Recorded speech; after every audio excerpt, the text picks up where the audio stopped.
மேமாத்தூர் கிராமத்திலேருந்து பேசுகிறோம். கிட்டத்தட்ட சுமார் 6-7 மாதமாக பாலம் கட்டுவதாக சொல்லியிருக்காங்க. ஆனால் இது வரைக்கும் எந்த ஒரு முதற்கட்ட நடவடிக்கை தமிழ்நாடு அரசுலேருந்து எடுக்கலை. கிட்டத்தட்ட நல்லூர் அரசு மேல்நிலைப் பள்ளியில் கிட்டத்தட்ட ஒரு 60லிருந்து 70 மாணவிகள் படிக்கிறாங்க.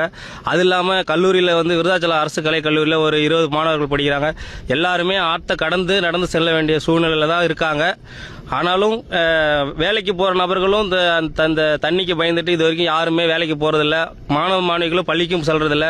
இது வரைக்கும் தமிழ்நாடு அரசு எந்த ஒரு நடவடிக்கையும் எடுக்கல. ஆனால் பாலம் கட்டுறதுக்காக 4 மாதங்களுக்கு முன்பே அதோட ஜிஓ ஆர்டர் எல்லாமே வந்துருச்சு. ஆனால் இது வரைக்கும் எந்த ஒரு நடவடிக்கையும் எடுக்கல. ஒரு அரசு அதிகாரி கூட மேமாத்தூர் என்ன ஆயிடுச்சு, என்ன நிலைமையில இருக்கு, ஆத்துல எவ்வளவு தண்ணி போகுது, அங்குள்ள கிராம மக்கள் எவ்வாறு பாதிக்கப்பட்டிருக்காங்கன்ற எந்த ஒரு நடவடிக்கையும் இது வரைக்கும் எடுக்கவில்லை. எந்த ஒரு அரசு அதிகாரியும் ஊருக்கு வரவே இல்லை.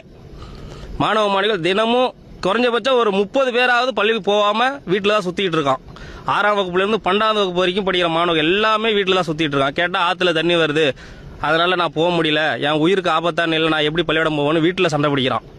இதுக்கெல்லாம் தமிழ்நாடு அரசு ஒரு உரிய நடவடிக்கை எடுக்கணும். உடனடியாக பாலம் கட்டுறதுக்கான வழியை வகுக்கணும். நாங்கள் ஆற்றுல தண்ணி வந்தால நாங்கள் நடந்து போக முடியல. சில டைம் பேக் நனையுது.